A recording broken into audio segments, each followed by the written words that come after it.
बेवजह यूं ही न दिल को भारी रखिए, जिंदगी एक जंग है इसे जारी रखिए। बेवजह आप अपने दिल को भारी मत रखिए, जिंदगी एक जंग है इसे जारी रखिए। कितने दिन जीना है हमें, कितने दिन जिएंगे हम, इसकी बिल्कुल फिक्र ना कीजिए। कैसे जिएंगे आज हम, बस इसकी खुमारी रखिए। कैसे जिएंगे आज हम, बस इसकी खुमारी रखिए। सब कुछ नहीं मिलता है किसी को, ना हमको ना आपको, और सब कुछ अगर मिल ही जाए तो तमन्ना किसकी करोगे। दोस्तों, अधूरी ख्वाहिशें भी जिंदगी जीने का मज़ा देती हैं। अपनी अधूरी ख्वाहिशों को हम सजाने आए हैं। आपकी अधूरी ख्वाहिशों को हम पूरा करने के लिए ये सारा मंच सजाए हैं। आपका स्वागत है एक बहुत ही प्यारे सुनहरे कंटेंट में। आशा है, विश्वास है कि आप बहुत ही आनंददायक पूर्वक से, स्वस्थ रूप से, पूरे मनोभाव से हमारी चेतना को, हमारी वेदना को, हमारे भाव को आप समझ पा रहे होंगे। एक बहुत ही सुनहरे कंटेंट में आपका स्वागत कर रहा हूं, जहां मैं अलंकार का तीसरा एपिसोड आपके सामने ला रहा हूं। अलंकार का तीसरा एपिसोड कहने के लिए काफ़ी मेरे 2 एपिसोड आ चुके हैं, और अगर क्रमबद्ध तरीके से हमारे स्टूडेंट्स साथी देख रहे होंगे तो बिल्कुल उन्हें निराश होने की बिल्कुल आवश्यकता नहीं है, और ना ही मैं उन्हें निराश होने दूंगा। अलंकार पार्ट 3 खुद ही अपने आप में एक गौरव गाथा लिखने वाला है। आपके सामने, आपके स्क्रीन पर अद्भुत करने के लिए हम आए हैं। ऐसी चीज़ें लाए हैं कि दोबारा नहीं करना पड़ेगा। मेरा दावा है मेरे दोस्तों, मेरे साथियों, दोबारा आपको फिर से अलंकार से रिश्ता नहीं बनाना है। ये पहला होगा और यही आखिरी होगा। ये दावे के साथ कहता हूं, इसके बाहर के एग्जाम्पल नहीं आएंगे। जो व्हाइट बोर्ड पे लिखूंगा वो दमदार होंगे।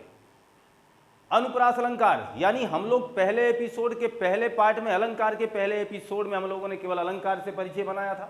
हमने वहां शब्दालंकार, अर्थालंकार, उभयालंकार की महत्वपूर्ण परिभाषा तथा उदाहरण से रूबरू हुए थे। कौन से अलंकार को शब्दालंकार की श्रेणी में रखा जाता है, कौन से अलंकार को अर्थालंकार की श्रेणी में रखा जाता है, ऐसे महत्वपूर्ण क्रियाकलाप से हम परिचित हो चुके हैं। दूसरा एपिसोड हमारे सामने पूरी तरीके से समर्पित रहा है अनुप्रास अलंकार के लिए। अनुप्रास अलंकार की एक विस्तृत रूपरेखा, 5 भाग, अलंकार, अनुप्रास अलंकार के 5 प्रकारों को हम लोगों ने बहुत ही विस्तृत रूप में लिया हुआ है। इसके ठीक पहले वाला एपिसोड आपसे चीख चीख के कह रहा, हमें देखिए, हमें देखिए, हमें ना छोड़िए, हमें देखिए। तो एपिसोड 1, एपिसोड 2 एपिसोड क्रम से देखते आएंगे तो बहुत ही मजा पाएंगे। जी हाँ, तो यमक अलंकार की आज बात होगी। एपिसोड नंबर 3 आपके सामने मुखातिब हो चुका है। जी हाँ, और अब आप कुर्सी की पेटी बांध लीजिए। अब आप हमारे साथ शिद्दत से सीखने के लिए तैयार हो जाइए। बहुत कुछ अलग लाए हैं, सब कुछ अलग करके जाएंगे। देखिएगा परिभाषा, सबसे पहले अलंकार तो पढ़ ही रहे हैं, अलंकार की परिभाषा तो जान ही रहे हैं। आभूषण की बात हो रही है, हमारे काव्य की सजावट की बात हो रही है। इसी सजावट के क्रम में जैसे दुल्हन कई प्रकार से सजाई जाती है, अलग अलग प्रकार के ब्यूटी पार्लर अब हमारे समाज में हो चुके हैं। सबके अलग अलग सजावट के तरीके हैं, पहनावे भी अलग हैं। राजस्थान की दुल्हन कुछ अलग तरीके से सजती है और उत्तर प्रदेश की दुल्हन कुछ अलग तरीके से सजती है। और आप देखिएगा अन्य अन्य धर्मों में अलग अलग प्रकार की दुल्हनों की सजावट होती है। तो ये जो श्रृंगार है, ये जो अलंकार है, ये जो आभूषण है जो आपने पहना है, ये जो आभूषण जो हमारे काव्य ने पहना है, ये इसका गहना है, वो आपका गहना है। यही मेरा आपसे और इस मंच से कहना है। तो जहां हम यमक अलंकार की बात करेंगे, यहां इसकी पहचान या इसकी परिभाषा, यहां ये कहेंगे 2 या 2 से अधिक। देखिएगा, बारीकी समझिएगा, 2 या 2 से अधिक एक जैसे शब्द आएंगे। अधिक, 2 या 2 से अधिक शब्दों की आवृत्ति होने पर, या पुनरावृत्ति कह सकते हैं, आवृत्ति होने पर जहां वर्णों की आवृत्ति होती थी, वहां हम लोग अनुप्रास अलंकार की महत्वपूर्ण रूपरेखा को अपने साथ जोड़ करके आए हैं। तो हमें तो बड़ा मजा आता है आवृत्ति के बारे में सोच करके ही, क्योंकि अभी थोड़ी देर पहले हमने आपसे रिश्ता बनाया हुआ है। तो हमें पता है कि आवृत्ति क्या है, हमें पता है कि आवृत्ति क्या होती है। आवृत्ति का मतलब दोहराव, कितनी बार हो वो राम जाने, जो होगा वो हमारा काम जाने। देखिएगा, 2 या 2 से अधिक शब्दों की आवृत्ति, यानी 2 या 2 से अधिक शब्दों की आवृत्ति होगी। एक बार देखना, समझना, यहां कहने का मतलब यह हुआ कि 2 या 2 से अधिक शब्द की आवृत्ति का मतलब समझना। एक शब्द, मैं इसको तोड़ के दे रहा हूं आपको, एक शब्द एक शब्द की आवृत्ति, एक शब्द की आवृत्ति एक या एक से अधिक बार हो, एक या एक से अधिक बार हो, एक या एक से अधिक बार हो। देखना, इसके कई अलग अलग पर्याय में कई अलग अलग तरीके से आप समझ सकते हैं। दूसरा लाइन समझिएगा, बहुत ही सरल लहजे में दे रहा हूं आपको। कोई एक शब्द दोहराया जाए या एक बार और आए, हमारी बात आप समझ गए ना। कोई एक शब्द एक बार आए यानी 2 बार आए या 3 बार आए, बस इतनी तो काम है। किसी एक शब्द की आवृत्ति एक या एक से अधिक बार हो और उसके अर्थ अलग अलग हों, और उसके अर्थ क्या हों, अलग अलग हों, तो वहां यमक अलंकार होता है। तो परिभाषा तो आपके सामने आ गई। 2 या 2 से अधिक शब्दों की आवृत्ति हो रही है। आवृत्ति का मतलब वही शब्द पुनः आ रहा है। एक शब्द की आवृत्ति होगी, एक से अधिक बार होगी। एक से अधिक बार होने का मतलब हुआ वही शब्द दोबारा आएगा, लेकिन एक कंडीशन है। कंडीशन क्या है? कंडीशन ये है कि उसके अर्थ अलग अलग होंगे। आपके बचपन के उदाहरण से जोड़ देना चाहता हूं। हमें कोई अलंकार याद नहीं था। बचपन में याद करना अपने उस बाल्यावस्था को याद करना, अपने कक्षा 6, 7, 8 की कक्षा को, हमें कोई अलंकार याद नहीं होता था, लेकिन हमें यमक अलंकार याद था। हमें कोई उदाहरण नहीं याद था, लेकिन हमें याद था कनक कनकते सौगुनी मादकता अधिकाय, या खाए बौराए जग वा पावे बौराए। हमें ये तो याद था, हमने यही लिखा हुआ था जगह जगह, है ना? क्लियर? तो यमक अलंकार वही अलंकार है जिससे आप बचपन में ही बहुत ही बेहतर ढंग से अपना नाता जोड़ चुके थे। 90% स्टूडेंट्स के साथ ऐसा रहा होगा, मेरा दावा है। यमक अलंकार का उदाहरण आपको याद भी होगा, ये मुझे पूरी तरीके से पता है। लेकिन जितना आपको पता है ना, वो आपके एग्जाम में आपको सफलता दिलाने के लिए नाकाफी है। क्या है? नाकाफी। नाकाफी का मतलब आपका ज्ञान अभी अधूरा है, और इस अधूरे ज्ञान के साथ जब आप एग्जाम में पार्टिसिपेट करते हैं ना, तो फिर आप ऐसे ही चोट खा के चले आते हैं। एग्जामिनर बहुत ही चालाक है, वो आपके इस मिथक भरी परिभाषा को गलत भी साबित कर सकता है। यहां से ही यमक अलंकार हल नहीं होता, इसीलिए मैं परिभाषा वगैरह पर विशेष फोकस नहीं करता। मेरा दावा है कि मेरे अपने नियम आपके काम आएंगे, मेरे अपने तरीके आपकी रूपरेखा का निवारण करने वाले हैं। इसलिए आप हमारे साथ बने हैं। इसलिए मैंने आपसे कहा है कि आपका विश्वास जीतने आए हैं, और विश्वास के साथ पूरी सच्चाई के साथ, पूरी शिद्दत के साथ कंटेंट हम प्रोवाइड कराएंगे आपको। देखिएगा जरा, समझना, ये तो इसकी परिभाषा है, कोई बात नहीं। एक शब्द की आवृत्ति होगी, हम ऐसे कह सकते हैं एक शब्द एक से अधिक बार आएगा, एक शब्द 2 या 2 से अधिक बार आएगा, एक शब्द 2 या 2 से अधिक बार आएगा। पुनः परिभाषा सुन लीजिए, एक शब्द 2 या 2 से अधिक बार आएगा, परंतु उसका हर बार अर्थ अलग अलग होगा, बस वहां यमक अलंकार होगा। ये इसकी परिभाषा है। उदाहरण सहेजते हैं हम लोग, उदाहरणों की बात करते हैं, और उदाहरण पे देखना, एक सपना नाम की लड़की है। कितनी खूबसूरत बातें शुरू हो गई हैं। हिंदी है और हिंदी मार्मिक चीज़ों की बातें करेंगे। हिंदी हमेशा कहेगी और हर सब्जेक्ट ये कहेगा, स्ट्रगल, केवल संघर्ष, चाहे वो कुछ भी पाना हो आपको, केवल संघर्ष करना है। सपना, देखना, सपना कह रही है, सपना समझकर भूल न जाना, सपना समझकर भूल न जाना, समझकर भूल न जाना। याद आया? ए दिलवाले साथ निभाना, सातों जन्म में तेरे। गाना पूरा कर लीजिए, अच्छा लगे तो लाइक कर लीजिए। सपना, और सपना ने कहा कि सपना समझकर भूल न जाना। आगे जो भी है समझना, ये लाइन आपको क्या सिखाना चाहती है। मेरा क्रम पूरा हो चुका है, मेरा कार्यदायित्व तो यहीं पूरा हो रहा है, इसलिए मैं लाइन को आगे नहीं ले जा रहा हूं। देखना, यहां 2 सपना है, सपना, जबकि उस गाने में नहीं है। ये आपको समझाने के लिए एक अलौकिक व्यवस्था है, बस सपना। अब आप देखो, 2 बार एक जैसे शब्द आए कि नहीं, हमारी परिभाषा हमसे मुखातिब हो रही कि नहीं, हो रही है। 2 बार एक जैसे शब्द आए हैं, परंतु दोनों बार शब्दों का अर्थ अलग है। एक सपना एक खूबसूरत कन्या का नाम है, और एक सपना उसके देखे गए स्वप्न की व्याख्या करता है। यानी एक संज्ञा है और दूसरी, आप समझ सकते हैं, भावनात्मक चीजें हैं जो क्रियाकलाप को संबोधित कर रही हैं। हमारी बातें आप तक क्लियर पहुंच रही हैं? तो सपना सपना समझकर भूल ना जाना, ये बातें आपके सामने क्लियर कर रही हैं। आपकी लाइनों को देखना, बहुत ही भाव विभोर करने वाली पंक्तियां आपके साथ जोड़ता हूं मैं हमेशा। सजना है मुझे सजना के लिए, सजना है मुझे सजना के लिए। एक से बढ़कर एक उदाहरण आपके स्क्रीन पर साझा करने वाला हूं, आप बस दिल थाम के बैठे रहें। सजना है मुझे, सजना है मुझे सजना के लिए, सजना के लिए।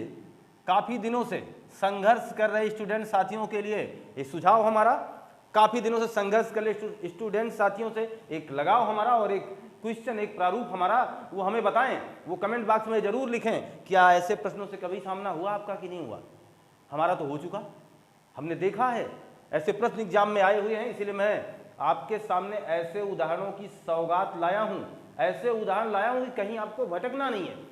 उन्हीं उदाहरणों को इसी यमक अलंकार के साथ बस देख लीजिए, ये कभी भूलेंगे नहीं, ये वादा है आपसे। सजना है मुझे सजना के लिए, तो ये भी एक खूबसूरत ही लड़की, कोई शादी करने वाली है, बस उसका वो विवाह होने वाला है, वो कह रही है कि सजना है मुझे, सजना है मुझे। सजना का मतलब जैसे हमारे अवधी भाषा में हमेशा कहा जाता, अरे सज धज लीजिए, होता है ना, बड़े अरे सज धज रहे हैं अभी निकले नहीं है, बड़े आए सजने धजने वाले, है ना, बहुत सजावट है इसके अंदर।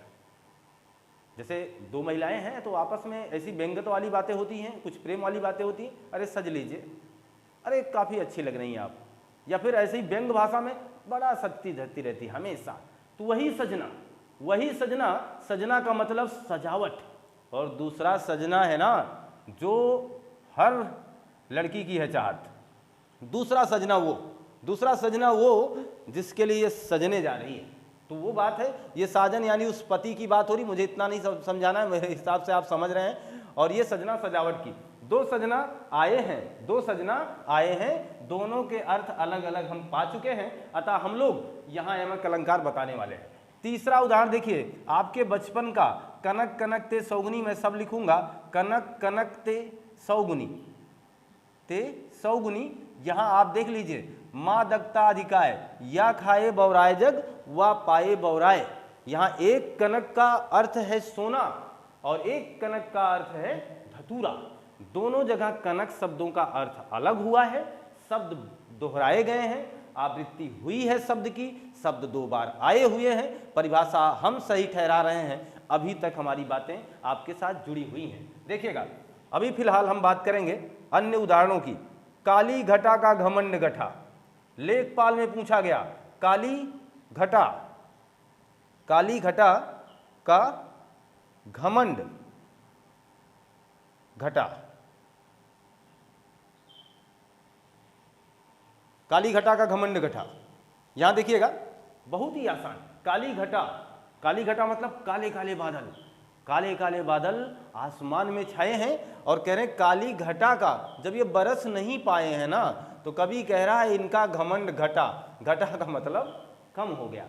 एक बार इस घटा का मतलब उस बादल से है और एक बार दूसरी बार इस घटा का मतलब कम होने से है। हमारे स्टूडेंट साथी बिल्कुल समझ पा रहे हैं, आप सोचते रहिए, इंतजार करते रहिए, अभी बहुत कुछ आने वाला है जो आपने कल्पना नहीं किया होगा, उससे कहीं ज्यादा हम आपको यमक अलंकार में बताने वाले हैं, देखते जाइएगा। बस आगे देखिएगा, आंख लगती है, आंख लगती है, आंख लगती है तब आंख नहीं लगती, तब आंख नहीं लगती। मेरे हिसाब से ये सब समझ चुके हैं, किसे भी बताना पड़ेगा। आंख लगती है, आंख लगती का मतलब जब आपको किसी से प्यार होता है, आंख लगने का मतलब जब आप किसी का दीदार करते हैं, फिर आंख नहीं लगती, फिर नींद नहीं आती आपको।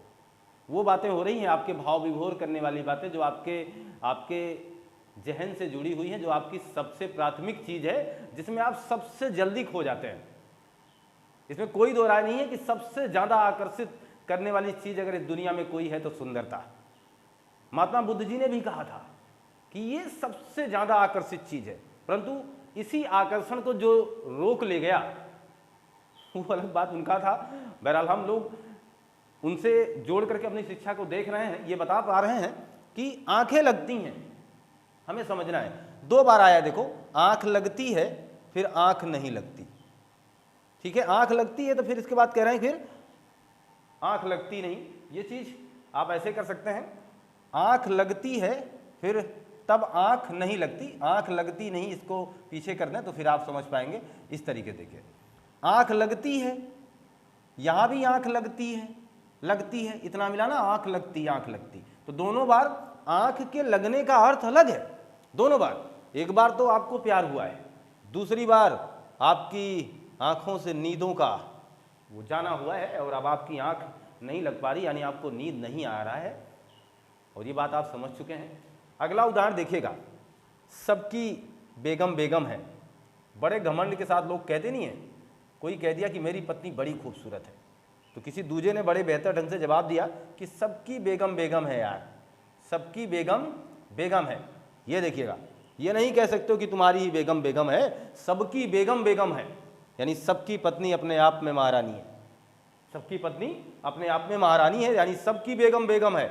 यहाँ बेगम का मतलब पत्नी से है और यहाँ बेगम का मतलब पद से है, तो 2 बार 2 अलग अलग अर्थ, 2 बार 2 अलग अलग अर्थ, है ना मजेदार बातें। कितने उदाहरण हम आपके साथ जोड़ेंगे, आप देखते जाइए बस हमारी बातों को, इन सिलसिले को ऐसे ही चलने देना, मजा बहुत आएगा, कारवां रुकने मत देना। देखिएगा, हम कहेंगे कहे कभी बेनी, कहे कभी बेनी, फिर इसके बाद कामा, बेनी ब्याल की, बेनी ब्याल की चुराई लानी, चुराई लेनी या लानी। देखिएगा, ये जो पंक्ति है क्या कहेगी, 2 बार बेनी मिल रहा है कि नहीं मिल रहा है, एक बार कभी है बेनी और एक बार बेनी का मतलब है बाल की चोटी से।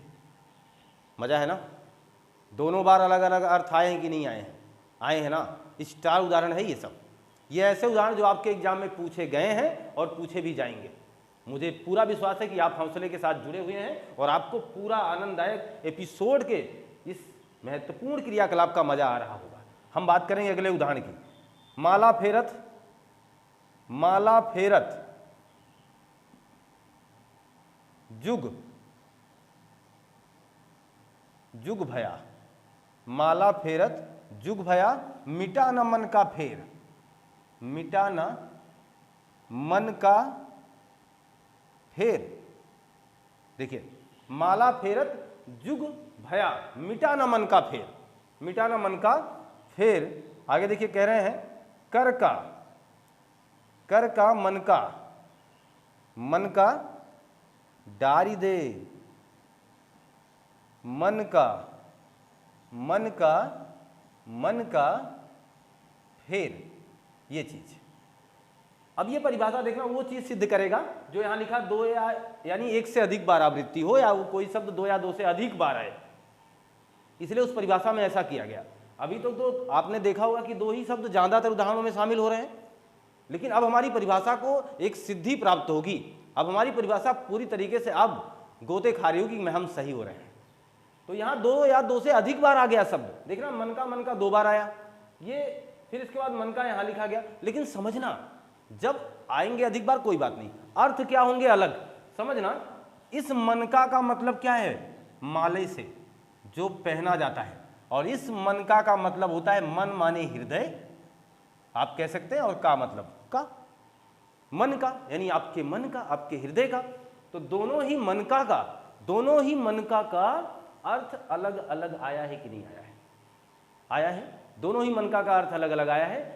आगे उदाहरण लीजिएगा, अभी हम आपको उदाहरण से रूबरू करा रहे हैं, क्लास में बने रहिएगा, बहुत कुछ अलग आने वाला है दोस्तों। आगे देखिएगा, रति रति, रति रति का मतलब जरा जरा, रति रति शोभा सब रति के शरीर की, रति रति शोभा सब, सब रति के शरीर की, रति के शरीर की।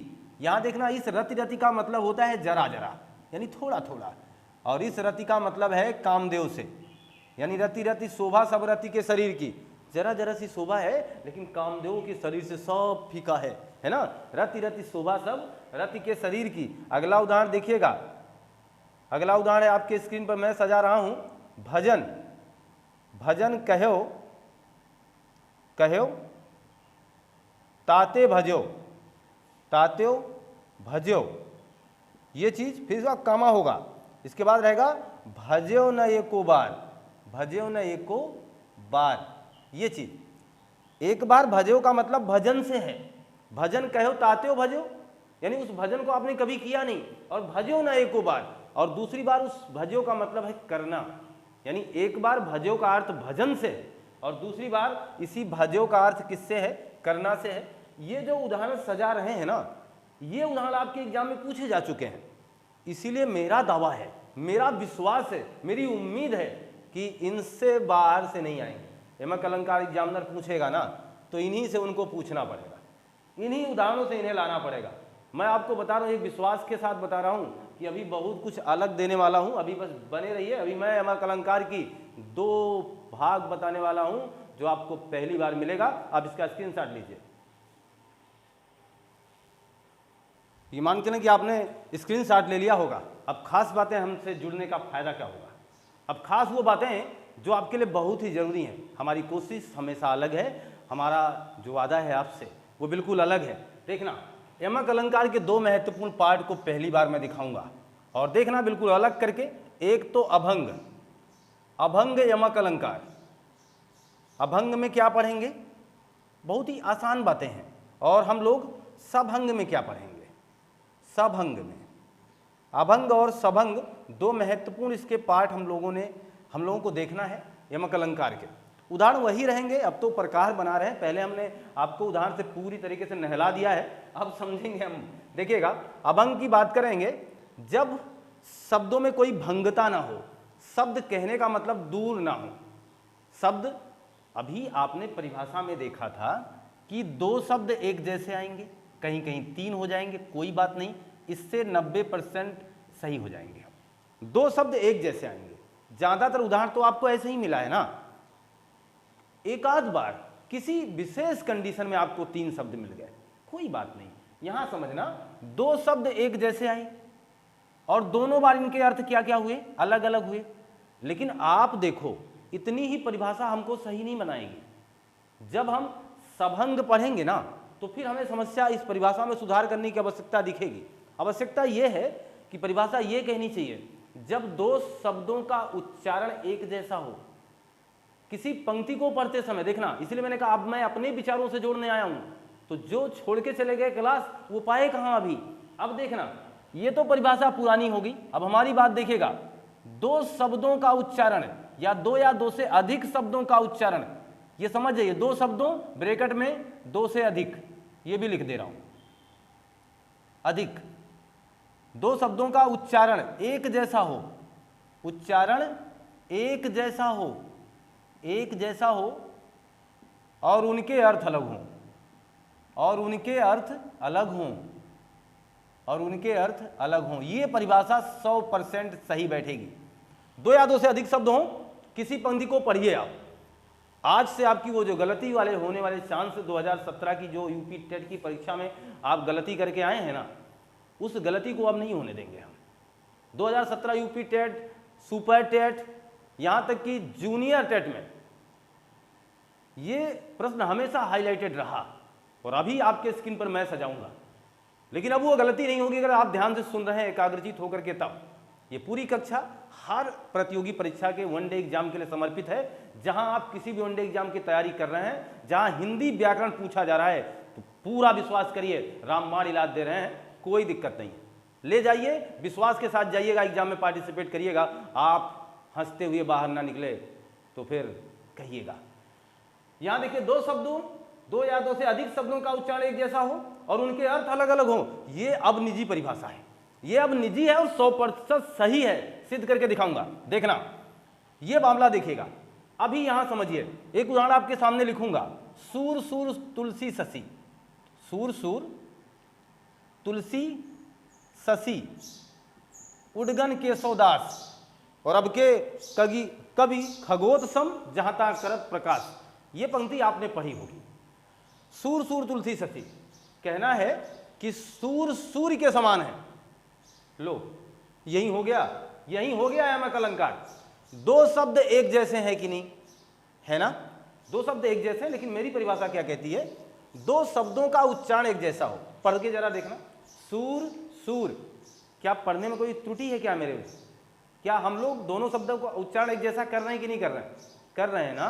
दोनों शब्दों का उच्चारण हम लोग एक जैसा कर रहे हैं, और हमने इसे अभंग कहा है क्योंकि कोई भी शब्द कहीं से टूटा नहीं नजर आ रहा है। देखना, अभंग का मतलब हुआ कोई शब्द टूटेगा नहीं। कोई शब्द यानी जो एक जैसा, जिससे हमारी पहचान है, अन्य शब्दों से हमारा कोई लेना देना नहीं है।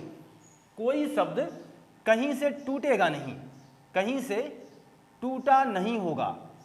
तो जिन शब्दों की बात कर रहे हैं, जिनसे हमने इस अलंकार को पहचाना है, जरा ध्यान दीजिएगा, गौर फरमाइएगा, क्या ये शब्द कहीं से टूटे हैं? क्या ये शब्द कहीं से टूटे हैं? बताना। आपका जवाब होगा सर नहीं, बिल्कुल कहीं नहीं टूटा है। हाँ, लेकिन ये दावा है कि दोनों का उच्चारण एक जैसा होगा, दोनों का उच्चारण एक जैसा होगा।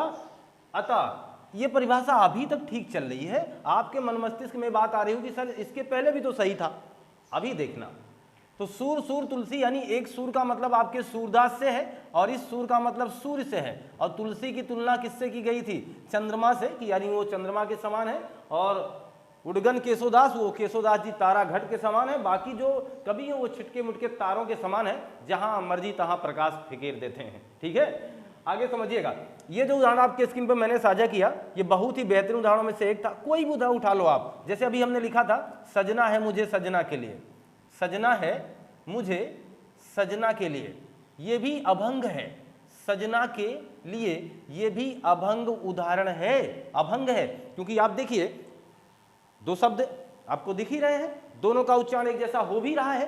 कोई भी शब्द किसी भी जगह से बिल्कुल कहीं भी क्षतिपूर्त वाला नहीं है, कहीं टूटा नहीं है मेरे दोस्त, कहीं टूटा नहीं है। इसलिए मैंने इसे अभंग कहा है। अब सभंग देखिए, ये मजा आएगा, ये मजा आएगा। देखिए इसके उदाहरण आपके सामने। सभंग का मतलब शब्द टूटा दिखेगा, शब्द टूटा होगा, शब्द टूटा होगा। अब मेरी परिभाषा आपके स्क्रीन पर अब काम करेगी। देखना, काम क्या करेगी? पास ही, पास ही रे, पास ही रे हीरे की खान। अब इसे पढ़िए, पास ही रे, पास ही रे हीरे की खान, पास ही रे हीरे की खान। पढ़िए हमारे साथ, पास ही रे हीरे की खान।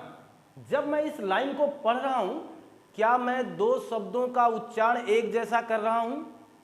पास हीरे हीरे की खान, पास हीरे हीरे की खान। मैंने दो बार हीरा कहा है कि नहीं कहा है? बताना मुझे। कहा है ना। और जबकि दो शब्द अगर हम ऐसे देखें तो एक जैसे नहीं मिलेंगे दोस्त, एक जैसे नहीं मिलेंगे, क्योंकि ये दोनों सभंग हैं, साथ हैं मगर भंग हैं, साथ हैं मगर भंग हैं। क्लियर है ना? ये चीज आपको आप तक पहुंची होगी और आपको अब ये अच्छा लगा होगा कि हमें अब कुछ ज्यादा मिला है समझने को। पास हीरे। अच्छा आप देखना, अगर मैं अपनी पुरानी परिभाषा को सही साबित करना चाहूं कि दो शब्द एक जैसे दिखाई दे रहे हैं, बताना जरा स्टूडेंट साथियों, क्या आपको दोनों शब्द एक जैसे दिखाई दे रहे हैं? इसी में से आप कहेंगे नहीं सर, इसमें तो ये हीरा है, ये हीरे, ही और रे अलग अलग है, इसका मतलब दोनों शब्द एक जैसे नहीं है। लेकिन अब देखना, ये परिभाषा, दो शब्दों का उच्चारण एक जैसा होगा कि नहीं होगा? होगा। दोनों शब्दों का उच्चारण एक जैसा होगा। और दोनों का अर्थ अलग अलग है कि नहीं है? बिल्कुल है, दोनों शब्दों का अलग अर्थ मिल रहा है हमें। और ये शब्द टूटे हुए हैं, इसीलिए इसे कहाँ उदाहरण रखेंगे? सभंग में। मैं आशा करता हूं कि आपको मजा आना शुरू हो गया होगा। देखिए ये आया था, ये आया था, अब याद आएगा आपको। तेरी बरछी के वर छी छीने, इस तरीके से, तेरी वर्ची के वर छीने खलन के। ये उदाहरण पूछा गया यूपी टेट में, स्टार उदाहरण था। मैं अपने होनहार स्टूडेंट साथियों से ये जानना चाहूंगा, मैं विश्वास के साथ कहता हूं कि ज्यादातर लोगों ने इसे गलत किया। बहुत से लोगों ने इसे अनुप्रास अलंकार लगाया कि उन्हें लगा कि इसमें बाबा की आवृत्ति हुई है, क्योंकि उन्होंने जब देखा होगा तो उन्हें लगा बरछी एक है लेकिन कहीं और बरछी कहीं मिला नहीं है। गलत हो गए आप, क्योंकि आपने अपनी पुरानी परिभाषा से ही अपना ताल्लुकात बनाए रखा और आपने कभी अपने आप को चेंज होने का अवसर ही नहीं दिया। इसलिए मेरा प्रथम दायित्व बनता है कि आपको उस चीज को पकड़ाना, वो चीज बताना जो आपने अभी तक नहीं जानी। जिसको अभी आप जान भी रहे होंगे लेकिन बिल्कुल सही ढंग से नहीं जान रहे थे। वो मेरी कोशिश है कि आपको वो बात बता ले जाऊं। देखना, इसलिए मैंने आपके स्क्रीन पर ये परिभाषा सजाई है। अब जब हम इसको पढ़ रहे हैं ना, तो तेरी बरछी के बरछीने, तेरी बरछी के बरछीने खलन के, तेरी बरछी के बरछीने खलन के, तेरी बरछी के बरछीने खलन के, सुनिएगा और आपको पता भी चल गया होगा कि मैंने 2 बार बरछी बरछी बोला है कि नहीं बोला है। भले ही वो अलग है लेकिन मुझे बोलना पड़ रहा है, उच्चारण 2 शब्दों का एक जैसा हो रहा है, इसलिए यमक अलंकार होगा, क्योंकि दोनों का अर्थ अलग अलग होगा। और इसे साभंग में रखूंगा। क्यों रखूंगा? क्योंकि दूसरा शब्द भंग अवस्था में पड़ा हुआ है। तेरी बरछी के बरछीने यानी 2 बार आया। अब देखना जरा आगे, देखिएगा अगला उदाहरण है कि यो पर्दे की इज्जत, यो पर्दे की इज्जत परदेसी के हाथ में, परदेसी के हाथ में। आप जरा बताना ये यमक अलंकार का उदाहरण है कि नहीं है, और है तो अभंग है कि सभंग है। आपकी परिकल्पना होनी चाहिए, आपकी अवधारणा बननी चाहिए कि आप क्या कर रहे हैं, क्या आपके उत्तर सटीक आ रहे हैं। ये जरूरी लम्हा आपके साथ जोड़ा हूं। देखना, यो पर्दे की इज्जत परदेसी के हाथ में, यो पर्दे की इज्जत परदेसी, यानी आप सोचिए यो पर्दे की इज्जत पर्दे, फिर से हम पर्दा बोलेंगे, फिर से हमें वो पर्दा बोलने के लिए विवश होना पड़ेगा। इसीलिए हम लोग 2 बार पर्दे से मुखातिब हो रहे हैं, 2 बार पर्दे से मुखातिब हो रहे हैं। इसलिए हम इसे यमक अलंकार बताने वाले हैं। कौन सा अलंकार है? यमक अलंकार। यहां आप देखिएगा वाकई में ये जुड़ा जरूर है, ये पर्दा जुड़ा जरूर किसी और से है, लेकिन ये साभंग में ही आएगा। क्यों? ऐसा क्यों? क्योंकि इस पर्दे का, इस परदेसी वाले जो सी लगा हुआ है, इस शब्द से हमारा कोई लेना देना नहीं था। यमक अलंकार पहचानने के लिए हम लोगों ने पर्दे शब्द का जिक्र किया है, और इससे ये पता चल रहा है कि आपके साथ कोई सभंगता है, कोई ऐसी चीज है जिसे भंग कर सकते हैं हम। भंग नहीं किया गया लेकिन भंग कर सकते हैं हम। इस उद्देश्य के साथ हम इसे सभंग में ले जाएंगे और यमक अलंकार की महत्वपूर्ण उदाहरण में शामिल करेंगे। क्लियर है ना? वह 3 बेर खाती थी, वह 3 बेर खाती है। बताइएगा, वह 3 बेर खाती थी, वह 3 बेर खाती है, 3 बेर खाती है। उधो जोग जोग हम नहीं, लीजिए इससे ज्यादा कहां जाएगा हमारा एग्जामिनर। उधो जोग जोग हम नहीं, 2 बार जोग जोग आया है, जोग जोग हम नहीं। ये उधो हमें जोगन नहीं होना है, हमें जोग से कोई लेना देना नहीं है। एक बार जोगन होने से है और एक बार उस जोग यानी साधु से है, उस साधु आदि से है, और एक बार उस क्रियाकलाप से है। दोनों बार इसका अर्थ अलग अलग है, दोनों बार अर्थ अलग अलग है। इसीलिए सूरदास की इस महत्वपूर्ण पंक्ति में भी यमक अलंकार का उदाहरण सहेजा गया है, और ये आभंग के अंतर्गत आएगा, यह भी आभंग के अंतर्गत आएगा, क्योंकि वह 3 बेर यानी 3 बार खाती है, और वो 3 बेर यानी बेर का मतलब फल से है। तो हमारा मानना है कि आपको उदाहरण समझ में आए। हमारा यह भी मानना है कि आपको यमक अलंकार में अब कोई समस्या नहीं है, कोई दुविधा आपको, मुझे लगता है, अब नहीं होनी चाहिए। हर दुविधाओं पर हमारा फोकस बना रहा, हर उस चीज पर हम लोग लगातार निडर होकर के काम करते आए हैं। आप इसका स्क्रीनशॉट लीजिएगा।